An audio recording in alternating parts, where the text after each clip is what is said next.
지난 한 주간도 여러분 모두 평안하셨기를 바랍니다. 오늘 아침에 이렇게 보니까 한두 분 안 보이시는 분들이 있어서 제가 조금 순간적으로 걱정이 되기도 하지만 하나님께서 이 시간 가운데 역사하시고 지켜보아요 주실 줄로 믿습니다. 정말 추웠습니다. 제가 있는 포천에도 영하 10도 이하로 계속해서 이렇게 떨어졌는데 다행히 실내에서만 주로 생활을 했기 때문에 그렇게 어, 무리는 되지 않았습니다.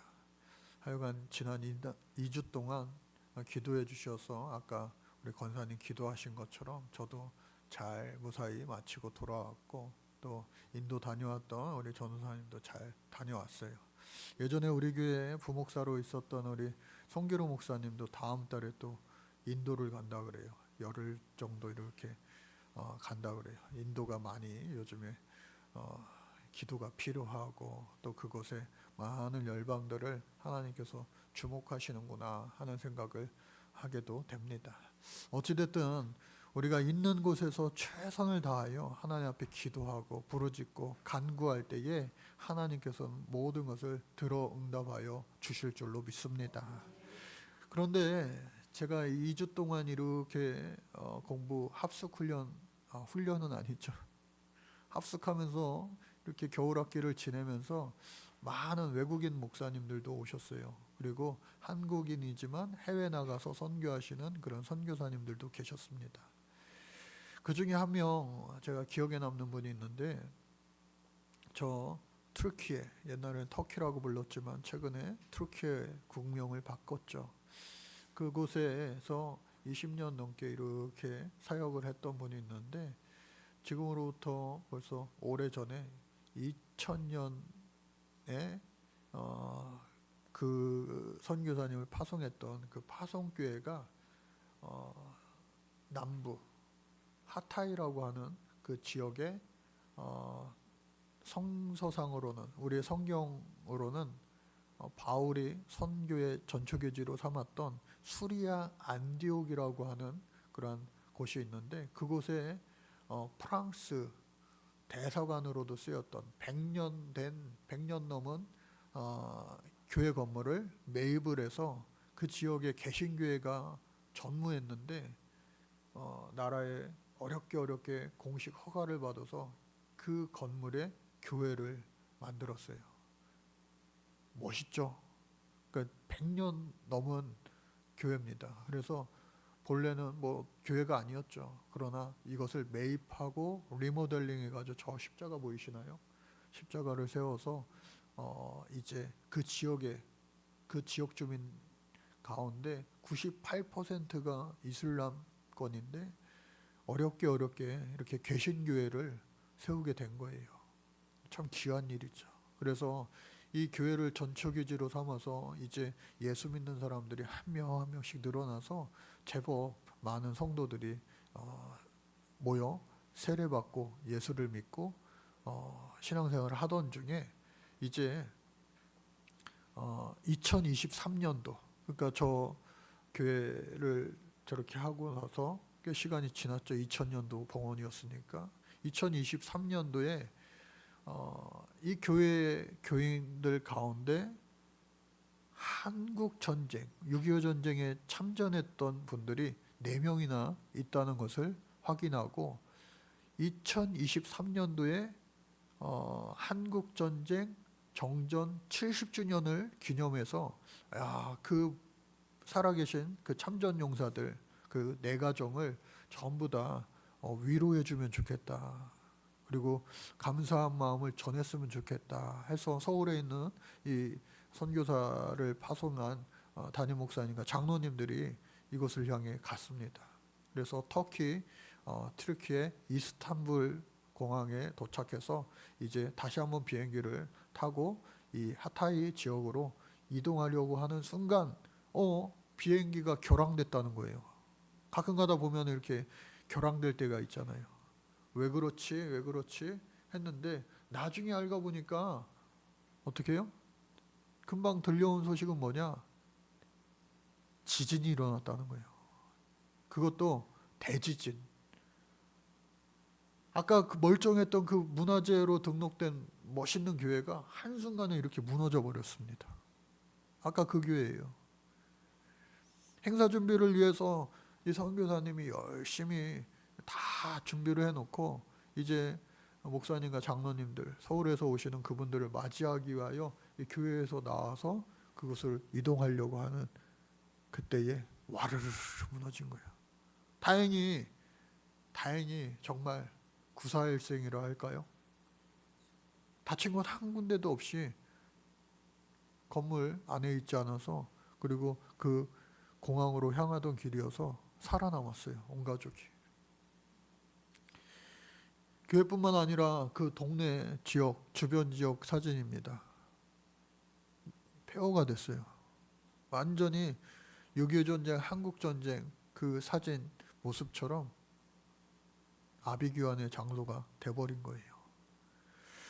나중에 공식적인 집계를 보니까 터키 재난 당국에서 이 대지진으로 인하여서 사망자를 약 5만 3천 명 이상으로 이렇게 추정하고 있습니다.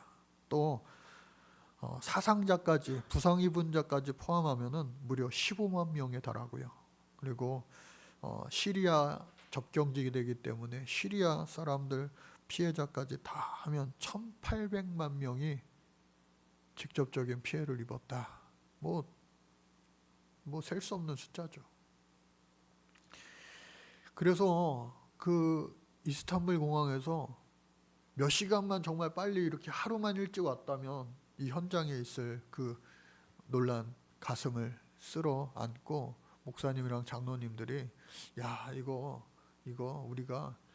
우리만 이거 다행으로 살아남았다, 그 안에 없었다, 그렇게 안도할 것이 아니라 지금 당장 저와 같이 돼서 하루아침에 정말 집이 사라지고 난민의 처지가 된 저 사람들을 위해서 우리가 주머니에 있는 거 다 털자 해가지고 뭐 행사비 포함해서 여러 가지 여행 경비들 포함 다 해서 2만 5천 달러가 그 자리에서 거친 거예요.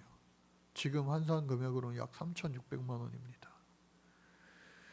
그리고 교회에 돌아와서 무너진 그 교회를 다시 재건하면은 뭐 지역 주민들은 다 여전히 엉망인데 교회만 세워지면 어떡하게 되겠어요. 그래서 교회를 짓는 것은, 재건하는 것은 나중 일이고 죽어가는 사람들 먼저 살리자 해서 그 교회 구호팀이 가서 생필품도 나눠주고 또 의료 선교도 하면서 여러 번 이렇게 그들을 살리는 일을 했습니다. 그런 과정 가운데 무슬림 사람들이 예수 믿는다는 것은요 정말 힘듭니다. 그 과정 가운데 여러 명이 예수를 영접하고 세례받는 일들이 일어났다라고 하는 거예요. 그 모든 일들을 다 이야기하는데 제가 정말 말문이 턱 막히더라고요. 그래서 그러한 선교사님을 통하여서도 우리 하나님 일하시고 역사하시지만 그 현장 세계 곳곳에, 인도도요 저 가보지 않았지만 아마 처참할 겁니다. 카스트 제도와 인도 문화의 정서들, 힌두교라고 하는 그러한 종교, 그 가운데 예수를 전한다는 거 말도 못하기 어려운 일이에요.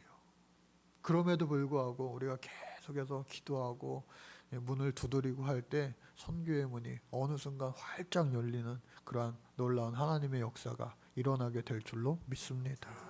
우리나라도 불과 140년 전에는 예수의 옛자도 모르는 그러한 복음의 황무지인 우리나라 옛 조선 아니었어요? 많은 선교사들의 그 순교의 피가 있었기 때문에 오늘 우리가 이와 같이 선교사를 파송하는 우리 한국 교회가 되어진 줄로 믿습니다. 오늘 말씀을 보면서 제목을 어떻게 할까 여러 가지 생각을 하다가 짧게 무엇을 원하느냐 한번 따라 볼까요? 무엇을 원하느냐. 하나님께서 저와 여러분들에게 무엇을 원하느냐 라고 물으신다면 여러분들 어떻게 대답하시겠어요? 없는데요? 잘 모르겠는데요? 여러분 깨어있기를 주님 이름으로 축복합니다. 어느 때에 하나님이 이와 같이 질문하실지 몰라요. 특별히 오늘 말씀의 시작은 어떻게 시작합니까? 마태복음으로 봐도 세 번의 그 순환을 이야기하는 겁니다. 세 번째 순환을 이야기해요. 사복음서 통틀어서 이 연대기적으로 보니까 이 세 번째 순환을, 자기 순환을 예고하시는데 그 순환은 어마어마합니다. 특별히 말씀의 시작은 예수께서 예루살렘으로 올라가려 하실 때에, 예수님께서 고난받으신 그 십자가의 사건이 이루어진, 사망 선고를 받으신 그 장소가 바로 예루살렘이었습니다. 그 예루살렘을 이제 올라가는 때에 내가 장차 받게 될 그 고난의 때를 짐작하시고 제자들을 딸로 부르셨어요. 성경에서 제자들을, 12제자들을 따로 불러 세우신 다음에 말씀하시는 거는요, 정말로 중요한 이야기예요. 그리고 기밀사항이에요. 너희들 꼭 기억해라. 따로 불러서 이야기한다는 거예요. 무슨 이야기를 했습니까? 보라, 우리가 예루살렘으로 올라가노니 인자는 누굽니까? 예수님께서 자기 자신을 가리켜서 인자라 하셨죠.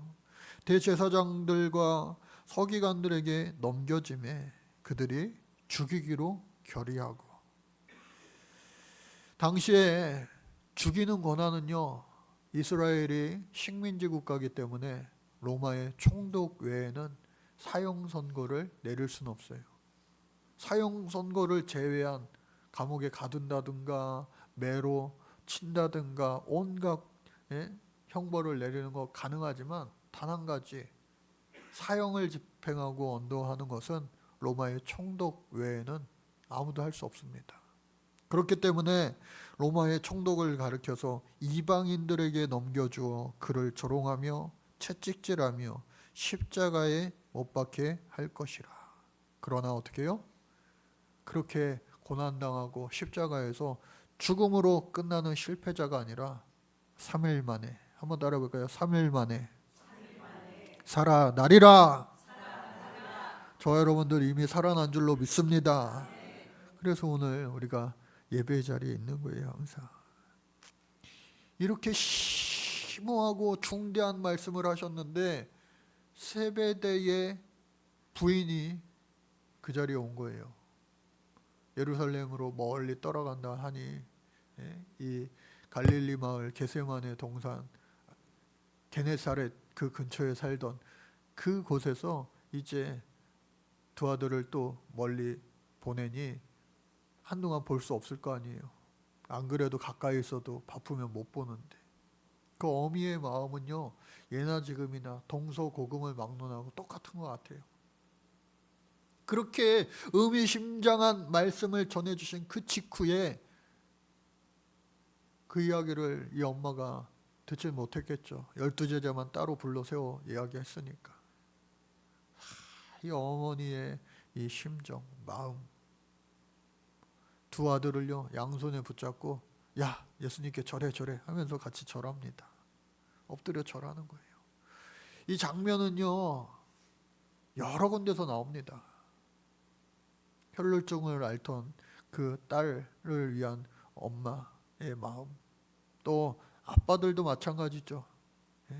다 죽을 것 같은 그 아들을 살리고자 하는 아비, 그리고 뭐 백부장, 자신의 부하를 살리기 위한, 누군가를, 자기가 사랑하는 사람을 살리기 위한 그 간절함 때문에 예수님 앞에 나와 자기의 모든 체면을 다 뒤로 하고 꿇어 엎드려 절하는 거예요.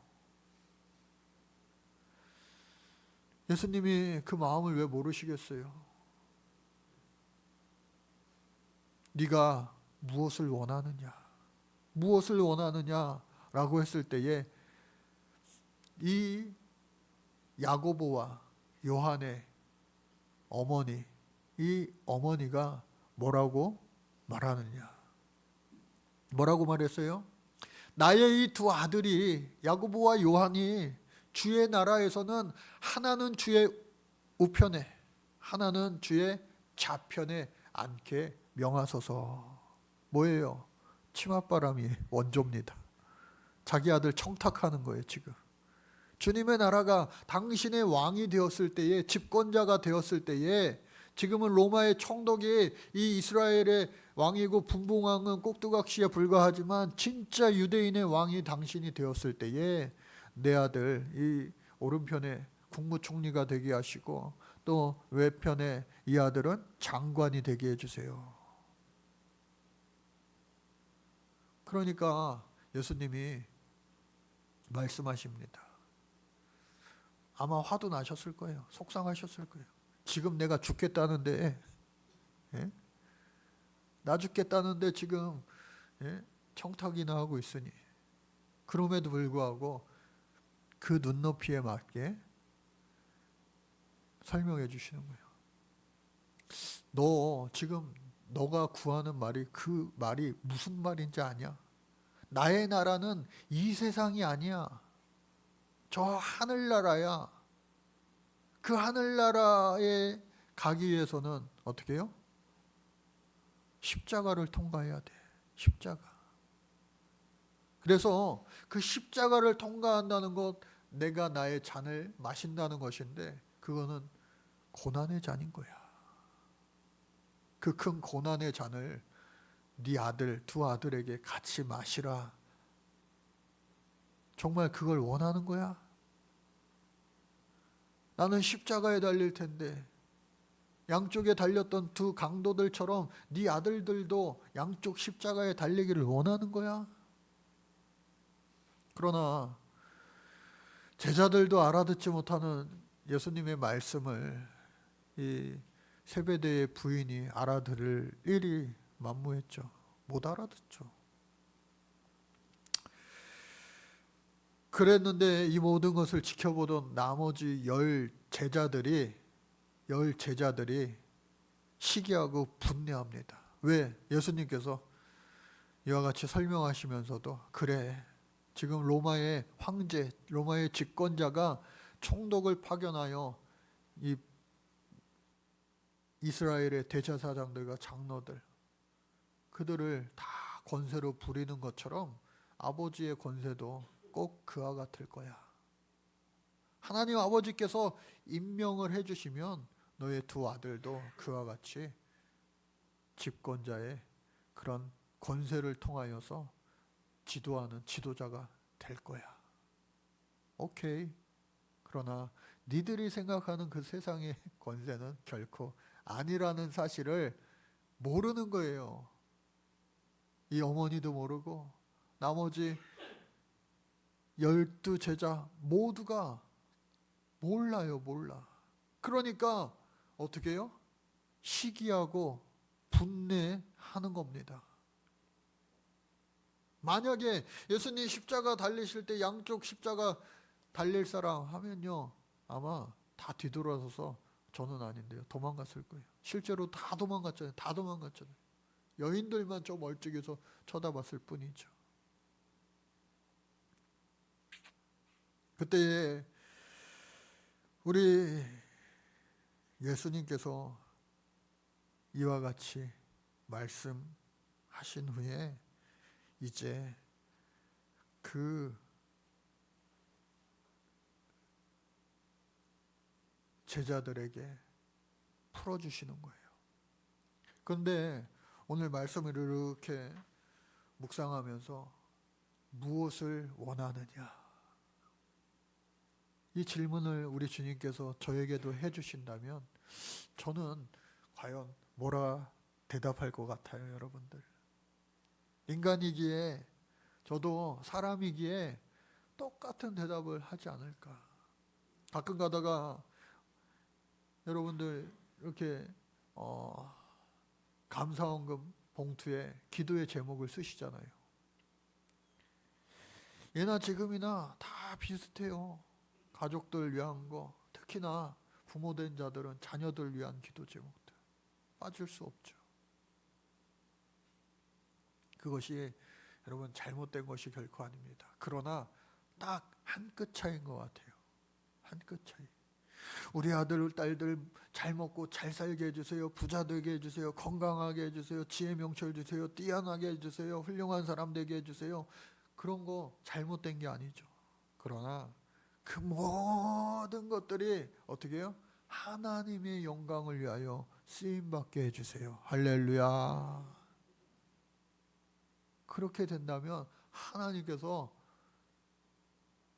안 그래도 주고 싶은데, 안 그래도 예비하셨는데 그 모든 것을 더하여 주신다 라고 하는 사실을 우리는 너무나도 잘 알고 있어요.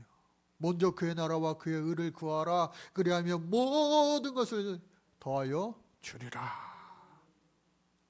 근데 우리가 실생활에서 살아갈 때는 이 세베대의 부인처럼 또 이 성령 받지 못한 12 제자들처럼 눈에 보이는 것에만, 세상의 것들에만 관심 가지며 저 하늘나라를 잊고 살아갈 때가 참 많은 것 같아요. 그래서 오늘 이 말씀을 보고 묵상하는 가운데, 말씀을 준비하는 가운데 떠오른 한 사람이 있었으니 그가 바로 누구예요? 솔로몬이다. 솔로몬, 여러분 열왕기상 3장 말씀을 보면은 어떻게 시작하죠? 우리 같이 한번 볼까요? 열왕기상 3장 말씀을 보면은 아주 유명한 이야기 두 가지가 나옵니다. 첫 번째 이야기는요, 우리 예수 믿는 사람들한테만 유명한 이야기고, 또 두 번째 이야기는요, 예수를 믿건 안 믿건 세상 사람들, 어린아이들서부터 이 동화책으로 나와가지고 읽히는 그러한 이야기입니다. 성경책으로부터 아는 게 아니라 너무나 유명한 이야기 때문에 동화책으로부터 알게 되는 거예요. 온갖 연극, 성극, 뮤지컬 모든 걸로 다 영화로도 제작되고. 뭐예요? 두 번째 이야기. 솔로몬은 지혜의 왕이라고 이야기합니다. 왜 그러냐? 그가 왕이 되어 첫 재판을 하게 되는데 당시에는 삼권 분립이 되어 있지 않아서 모든 것을 이 왕에게 집중되어 있어요. 삼권 분립이 뭐예요? 이것, 입법, 사법, 행정. 대통령 왕의 역할만 하는 것이 아니라 입법권과 사법권까지 있어요. 근데 아버지가 이 이스라엘을 잘 치리하여서 이 나라가요, 당대에 전에도 없었고 후에도 없는 번성한 나라가 되었어요. 강성대국이 되었어요. 이제 하나만 잘하면 돼. 왜? 다른 건 저절로 되니까. 뭐 하나만 잘하면 되느냐? 재판을 잘해야 되는 거예요. 대법원장의 역할도 해야 되는데 어려운 사건을 이 솔로몬 왕에게 갖고 오는 거예요. 아니나 다를까 첫 재판이 뭐였습니까? 왕이 되고 나서 첫 재판이 뭐였습니까? 두 여자가 찾아왔어요. 그런데 성경에서 보면은 그 두 여인의 직업은 뭐냐? 창기였습니다. 둘 다 임신을 하여서 애를 낳는데 똑같은 날에 태어난 거예요. 근데 한 아이가 어떻게 자다가 죽었어요. 살아있는 아이가 내 아이라고 이 두 엄마들이 서로 우기면서 싸우는 거예요. 그도 그럴 것이 그 여인들이 남편이 누군지 어떻게 알아? 그리고 남편이 책임질 것도 아니야. 그리고 마음을 함께 할 수 있는, 대화할 수 있는 그 누구도 없어. 그런데 내가 10달 동안 품고 있던 그 아들이 태어나서 내 인생의 목표가 되어버렸어. 내 인생의 전부가 되어버린 거예요. 삶의 희망이 생긴 거예요. 용기가 생겨진 거예요. 삶의 이유와 목적이 비로소 생긴 거예요. 그 아이가 내 인생의 전부가 되고 내 목숨보다도 더 소중하게 된 거예요. 그런데 그 아이가 하루아침에 엄마 품에 안겼다가 이게 뭐 잘못했는지 숨이 막혀 죽었는지 죽게 된 거예요. 내 인생이요, 하루아침에 사라진 거예요. 내 인생의 목적과 이와 꿈과 모든 희망이 사라진 거예요. 절대로 포기할 수 없어. 그래, 이 갓난의 아기가 무조건 내 애야. 생을 포기할 수 없어 붙잡은 거예요. 그리고 당시에 무슨 유전자 검사가 어디 있어요? 혈액형 검사가 친자 검사 확인할 수 있는 방법이 없잖아요. 남편들이 있었으면 아마 야, 누가 봐도 이거 붕어빵이네 하면서 찾아줄 수도 있었을 거예요. 생긴 게 비슷하니까. 근데 안 그렇다니까요. 아이는 하나인데, 살아있는 아이는 하나인데 이 갓난아기의 엄마는 서로 둘이라는 거예요. 서로 절대 포기할 수 없고 양보할 수 없는 그 인생의 전부인 거예요. 결국은 솔로몬 왕 앞에 와서 서로 내 아이라고 우깁니다. 근데 그 전날 하나님께서 그에게 그가 그한 지혜를 주신 거예요. 할렐루야. 선악을 알게 하는, 세상에 줄 수 없는 하나님만이 주실 수 있는 참된 지혜. 하나는 거짓말장이, 하나는 진실을 이야기하고 있어. 그러나 그것을 풀 수 있는 방법은 아무도 없어요. 그런데 하나님께서 그에게 지혜 주셔서 그 아이를 반으로 잘라서 각각 나누어 줘라 했을 때에 진짜 엄마는요, 울며 거절합니다. 아니 됩니다. 아니 됩니다. 내 인생의 전부가 지금 이 자리에서 사라지면 아니 됩니다. 아니 됩니다. 차라리 저 아이를 저 여자한테 주세요. 그러나 가짜였던 그 엄마는 침묵합니다.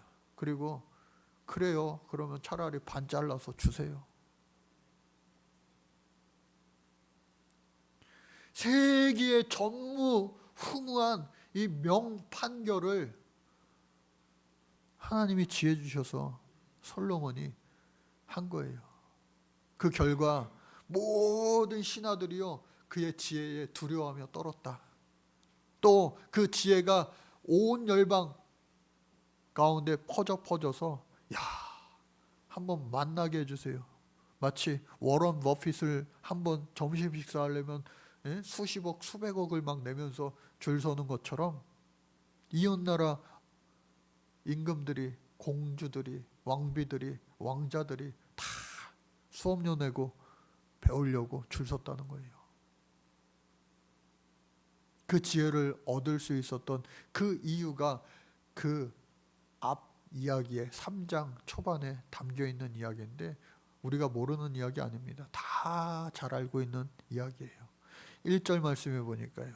같이 한번 읽어볼까요? 시작. 솔로몬이 애굽의 왕 바로와 더불어 혼인관계를 맺어 그의 딸을 맞이하고 다윗성에 데려다 두고 자기의 왕궁과 여호와의 성전과 예루살렘 주위의 성의 공사가 끝나기를 기다리니라. 이 1절만 말씀만 봐도라도 야, 이런 워커홀릭이 없어요.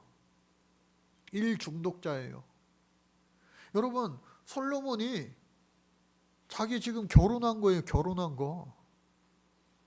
남의 결혼식이 아니라 자기 자신의 결혼식임에도 불구하고 지금 나는 결혼식이 중요한 게 아니라 어떻게 해요? 내가 지금 하는 일, 몰두해서 하는 일 뭐예요? 왕궁 짓는 일과 여호와의 성전 짓는 이 일에 내가 이 프로젝트를 빨리 맞춰야 돼. 그러니까 결혼도 결혼식도 안 올리고 그냥 야, 혼인신고 비서 알아서 혼인신고해. 그리고 어서 와. 당신 내 부인이야? 그래, 저기 방에 가 있어. 이게 여러분 말이 됩니까? 그러니까 사적인 일은 완전히 다 뒤로 하고 공적인 일에만 매달린 그런 일하는 대통령이에요. 오늘날로 이야기하면. 2절 말씀요. 시작. 그때까지 여호와의 이름을 위하여 성전을 아직 건축하지 아니하였으므로 백성들이 산당에서 제사함으로 솔로몬이 여호와를 사랑하고 그의 아버지 다윗의 법도를 행하였으나 산당에서 제사하며 분향하더라. 여기서 말하는 산당은요, 공간, 이 실내 공간으로 만들어 있지 않은 높은 곳, 산에서 대부분의 사람들이, 이스라엘 백성들도 또 이방인들도 그와 같이 제사를 드렸어요. 그래서 여기서 말하는 산당은 이방신들을 제사하는 그러한 곳이 아니라 온전히 하나님을 예배하는 그러한 산당이었다라고 이해할 수 있는 근거는 뭐냐? 3절 말씀. 솔로몬이 여호와를 사랑하고. 솔로몬이 여호와를 사랑했다는 거예요. 그래서 아버지의 그 다윗의 법도, 너는 나의 마음에 합한 자라 하였던 그 다윗의 성막 제사를 그대로 산당에서, 큰 산당에서 하는데, 4절 말씀요. 시작. 이에 왕이 제사하러 기브온으로 가니 거기는 산당이 큼이라 솔로몬이 그 제단에 1천 번제를 드렸더니. 교회 다니시는, 신앙생활 하시는 분들은 다 잘 아는 1천 번제가 여기서부터 근거가 되는 겁니다. 그런데 우리가 지금 하는 1천 번제처럼 1000번 헌금하는 그러한 것이 아니라, 여기서 1천 번제는요, 한 번에 1천 번제를, 1천의 그 짐승을 올려드렸다고 하는 거예요. 근데 그것이 뭐 남들에게 생색내기 위하고, 자기의 이름을 알리고 뭐 자기의 의를 위하여 한 것이 아니라 하나님을 사랑함으로. 앞절에 있잖아요. 3절에 여호와를 사랑함으로. 이와 같이 최선을 다해서, 지금 아까 1절에도 나와 있는 것처럼 자기 결혼도 했죠. 왕이 결혼하려면 뭐 한두 푼 듭니까? 그리고 지금 성전 공사하려고 중이고 또 왕궁을 공사하는 중이고 하면은 이 사람도 아무리 왕이지만 돈 들어갈 때 센 거예요. 그러함에도 불구하고 하나님 앞에 1천 번제를 아끼지 않고 드렸다. 사랑하는 마음으로. 그런데 그 하나님께서 그 마음을 기뻐 받으셨다. 할렐루야. 5절 말씀요. 시작. 기브온에서 밤에 여호와께서 솔로몬의 꿈에 나타나시니라. 하나님이 이르시되 내가 내게 무엇을 줄고 너는 구하라. 야, 그러니까 여러분, 기도하는 사람이 축복받는 이유가 뭐냐? 하나님이 갑자기, 야, 몇 시에, 몇 날 몇 시에 어디서 만나서 내가 너에게, 내가 내게 무엇을 줄고 질문할 테니까 너 기다리고 있다가 그때 나한테 대답해줘 라고 하시는 것이 아니라, 어떻게 해요? 밤중에 잠자고 있는데 꿈 중에 나타나서 내가 내게 무엇을 줄고. 여러분, 꿈에 나타나서 여러분들에게 물으신다면 예준아 뭐라 대답할래? 바로 나와야 되는데 민규야 뭐라 대답할래? 씩 웃는데 머릿속에 다 있는 것 같아. 예준이도 다 있겠지. 다 있기를 주님의 이름으로 축복합니다. 바로 나와야 돼요. 잠자다가도 벌떡. 그게 아니라 그냥 꿈 중에서라도 뭘 줄까? 네, 저는요 줄줄줄줄 나와야죠. 그게 영적으로 잠들어 있지 않고 깨어 있다는 증거 아니겠어요? 아, 제가요 생각 좀 해보고요 나중에 말씀드리면 안 돼. 여러분, 줄 섰어요. 하나님 만나려는 사람이. 우리가 막 여기서 최선을 다해서 막, 아우 집사님 권사님 신앙생활 정말로 열심히 대단하게 하시네요, 훌륭해요 하지만 여러분, 세계 열방을 통틀어서 본다면 목숨 걸고 선교하고 전도하고, 자신의 인생을 다 들여서 하는 사람이 줄 서 있어요. 우리 앞에. 언제 기회가 우리에게 올지 몰라. 내가 내게 무엇을 줄고. 이런 기회가 언제 또 자주 있습니까? 깨어있기를 주님의 이름으로 축복합니다. 그래서 그때에 이 솔로몬이요 준비되어 있던 거예요. 다음 절 말씀요. 시작. 솔로몬이 이르되 주의 종 내 아버지 다윗이 성실과 공의와 정직한 마음으로 주와 함께 주 앞에서 행함으로 주께서 그에게 큰 은혜를 베푸셨고 주께서 또 그를 위하여 이 큰 은혜를 항상 주사 오늘과 같이 그 자리에 앉을 아들을 그에게 주셨나이다. 이게 무슨 말이에요? 더 이상 바랄 게 없다는 거예요. 모든 것이 다 차고도 넘친다는 거예요. 이러한 축복과 은혜가 있기를 주님 이름으로 축복합니다. 그런데요, 아시잖아요. 인간의 욕심에는요, 끝이 있어요, 없어요? 절대 없어요.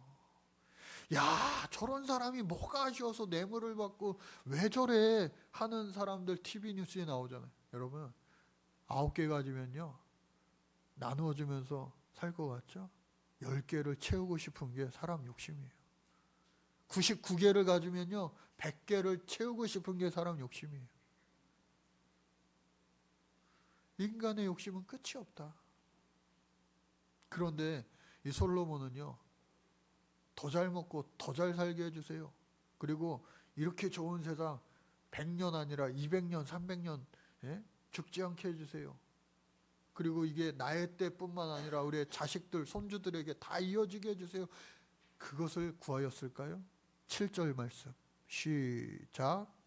나의 하나님 여호와께서 주께서 종으로 종의 아버지 다윗을 대신하여 왕이 되게 하셨사오나 종은 작은 아이라 출입할 줄을 알지 못하고. 겸손함의 표현입니다. 다 컸는데 무슨 작은 아이예요. 어른인데.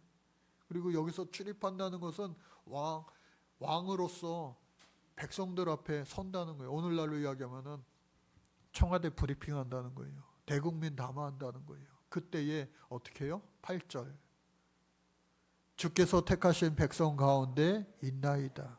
그들은 큰 백성이라 수요가 많아서 셀 수도 없고 기록할 수도 없사오니. 이제 중요합니다. 9절 누가 주의 이 많은 백성을 재판할 수 있사오리까. 듣는 마음을 종에게 주사 주의 백성을 재판하여 선악을 분별하게 하옵소서. 여러분, 이와 같이 솔로몬이 대답했을 때 제가 다 설명한 거잖아요. 그때에 어떻게 해요? 솔로몬이 이것을 구하매 그 말씀이 어떻게 해요? 주의 마음에 든지라. 성경 기자가 너무 이게 절제한 주님의 마음에 쏙 든지라. 저와 여러분들도 주님의 마음에 쏙 들기만 하면은 저희들의 인생을 하나님께서는 반드시 책임져 주실 줄로 믿습니다. 흥하게 하여 주실 줄로 믿습니다. 형통케 해 주실 줄로 믿습니다. 그러면 문제는 뭐예요? 마음에 쏙 들 때가 몇 번 안 된다는 거예요. 그리고 쏙 드는 기도는 가끔 하는데 그 기도한 대로 실천을 못 한다는 데 있는 게 아니겠어요? 저를 포함해서 우리 모두가 전부 다요.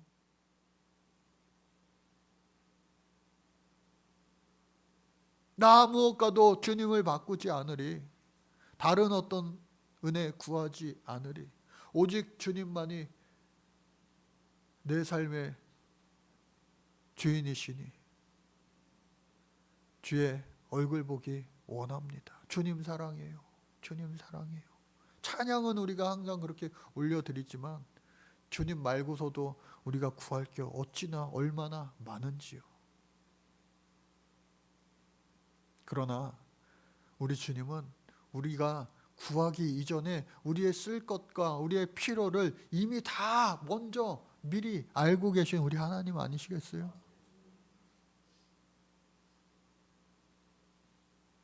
그것을 조금 절제하고 억누르고 먼저 그의 나라를, 그리고 나의 영광이 아니라 나에게 주신 그 직분을 감당하기 위한 그 은혜를 주님 앞에 구할 때 이 솔로몬처럼 하나님이 그 말이 내 마음에 쏙 든지라 라고 할 때 우리 11절 말씀요, 이어지는 말씀 보니까 하나님이 어떻게 해주시나, 우리에게도 이러한 은혜가 임하기를 원합니다. 간절한 마음으로 같이 한번 읽어보세요. 시작. 이에 하나님이 그에게 이르시되 내가 이것을 구하도다. 자기를 위하여 장수하기를 구하지 아니하여 부도 구하지 아니하며 자기 원수의 생명을 멸하기도 구하지 아니하고 오직 송사를 듣고 분별하는 지혜를 구하였으니 이와 같은 사람을 내가 본 적이 없다. 드물다. 오랜만에 너 같은 아주 내 마음을 흡족하게 하는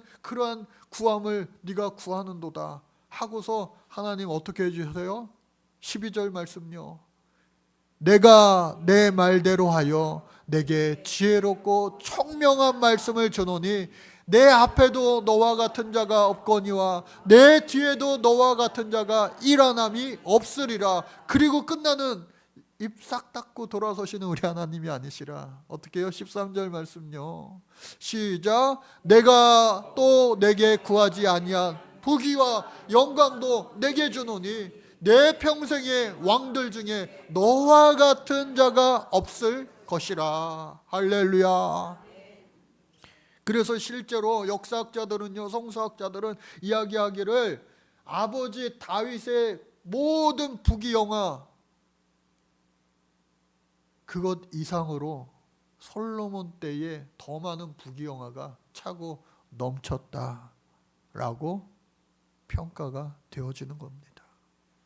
구하지 않아도요, 하나님 다 예비하고 계신 우리 하나님이심을 잊지 마시기 바랍니다. 하나님의 마음에 쏙 들기만 하면요, 모든 것을 더하여 주신다. 그에 예수님께서 오늘 이제 말씀을 정리해 주십니다. 마무리해 주세요. 너희들 그렇게 큰 자 되길 원하느냐? 아, 여기 어머니도 계시네요. 야고보 요한 어머니도 잘 들으세요. 큰 자가 되길 원하세요? 그러면요, 먼저 섬기는 자가 되어야 합니다.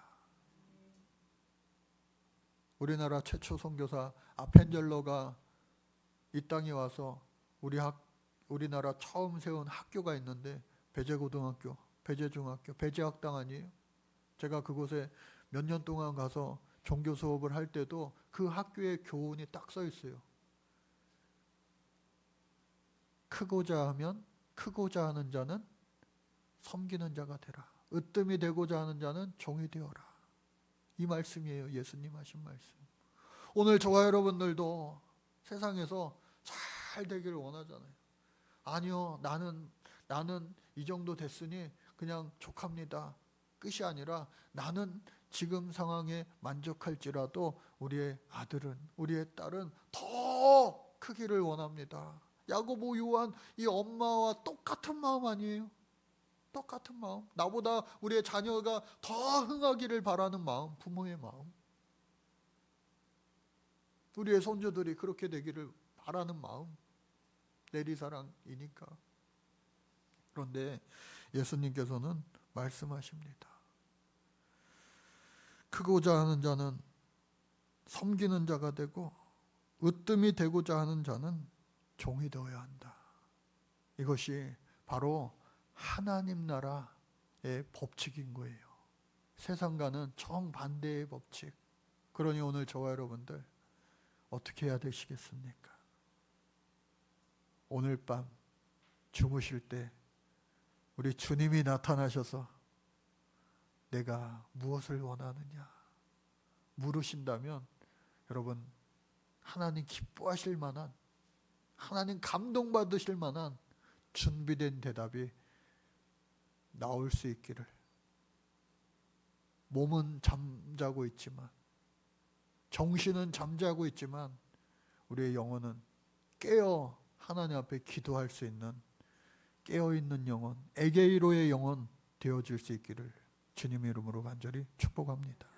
하나님 감사합니다. 늘 깨어 주님과 소통하고 대화하는 저희들 되어 주님께서 상 주실 때에 구할 수 있는 저희들 되게 하여 주옵소서. 예수님의 이름으로 축복 기도드립니다.